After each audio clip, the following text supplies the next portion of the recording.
সম্প্রতি আমেরিকার পক্ষ থেকে 4 সিনেটর ডক্টর ইউনূসকে চিঠি পাঠিয়েছে। চিঠিতে গণতান্ত্রিক সংস্কার ও জবাবদিহিতা নিশ্চিত করার কথা বলেছে সিনেটররা ডক্টর ইউনূসকে। চিঠিতে তারা বাংলাদেশে জরুরি গণতান্ত্রিক সংস্কার এবং ব্যাপক ছাত্র জনতার গণঅভ্যুত্থানের সময় সংঘটিত ঘটনার জবাবদিহিতা নিশ্চিত করতে প্রধান উপদেষ্টা প্রফেসর ডক্টর মোহাম্মদ ইউনূসকে আহ্বান জানিয়েছে। যুক্তরাষ্ট্রের 4 জন প্রভাবশালী সিনেটর 20 সেপ্টেম্বর এই বার্তা ডক্টর ইউনূসকে লিখেছেন। এই 4 জন সিনেটর হলেন Ben Cardin, Chris Murphy, Chris van এবং জেফ মার্কলি। এই চিঠিটি প্রকাশ করা হয়েছে ফরেন রিলেশন কমিটির ওয়েবসাইটটিতে। চিঠিতে তারা বলেন, এই সংকটময় সময় বাংলাদেশকে সমর্থন করতে প্রস্তুত আমরা। জনগণের কণ্ঠস্বরকে সম্মান জানাই। এমন গণতান্ত্রিক সফল রূপান্তরকে নিশ্চিত করতেও প্রস্তুত। তারা তাদের বার্তায় দেশের সংকটময় সময়ের নেতৃত্ব হাতে নেওয়ার জন্য ডক্টর মোহাম্মদ ইউনূসকে অভিনন্দন জানিয়েছেন।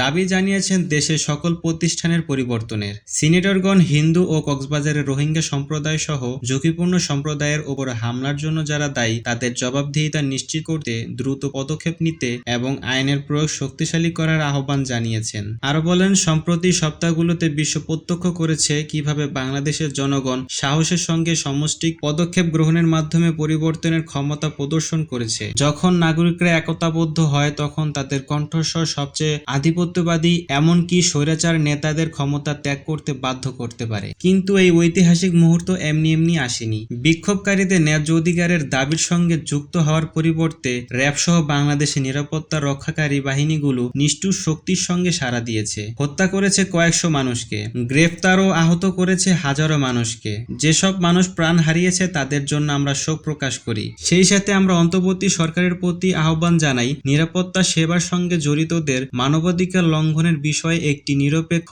ও পক্ষপাতিত্বহীন তদন্তের জন্য বিশ্বাসযোগ্য প্রক্রিয়া গ্রহণের। বিক্ষোভকারীদের অধিকারের সম্মান করার প্রতি আপনার অঙ্গীকার প্রদর্শন এবং তাদের অভিযোগের সমাধান করার জন্য আপনার অন্তর্বর্তী সরকারের যে সরল বিশ্বাসের কাজ করার অভিপ্রায় কাজ করেছে তা উভয় ক্ষেত্রে গুরুত্বপূর্ণ হবে। এই পরিবর্তন বাংলাদেশের প্রতিষ্ঠানগুলোর সংস্কার, মত প্রকাশ ও শান্তিপূর্ণভাবে সভা সমাবেশ সহ মানবাধিকার সুরক্ষিত রাখা নিশ্চিত করার জন্য একটি ঐতিহাসিক সুযোগ। সরকারের সবার অংশগ্রহণ, নাগরিক সমাজ ও নিরপেক্ষ মিডিয়ার প্রতি সমর্থনের একটি সুযোগ। বাংলাদেশের নাগরিকদের বিরুদ্ধে যে সহিংসতা ঘটানো হয়েছে তার জন্য দায়ী ব্যক্তিদের জবাবদিহিতা নিশ্চিত করার সুযোগ এটা। বাংলাদেশের জনগণ এমন একটি সরকারের দাবিদার যে সরকার তাদের কণ্ঠস্বরকে সম্মান জানাবে, তাদের অধিকারকে সুরক্ষিত রাখবে এবং তাদের মর্যাদাকে সম্মান করবে। চিঠিতে আরো বলা হয়, যখন বাংলাদেশের এই নতুন অধ্যায়কে উদযাপন করেছে অনেকেই, তখন এসব উদযাপন কোনো ক্ষেত্রে সহিংসতার রূপ নিচ্ছে। হিন্দু সম্প্রদায় যাদেরকে ক্ষমতাচ্যুত শেখ হাসিনার সরকারের সমর্থন হিসেবে মনে করা হয় তারা সহ পুলিশকে প্রতিশোধ পরায়ণ হয়ে টার্গেট করার প্রামাণ্য রিপোর্ট আছে। ফলে আইন প্রয়োগে ফাঁক এবং সহিংস হামলার মুখে থাকা ব্যক্তিদের সুরক্ষায় অভাব দেখা গেছে। এসব হুমকি এবং সহিংস ঘটনাকে সিরিয়াসলি দেখার জন্য আপনার প্রতি অনুরোধ জানাই আমরা।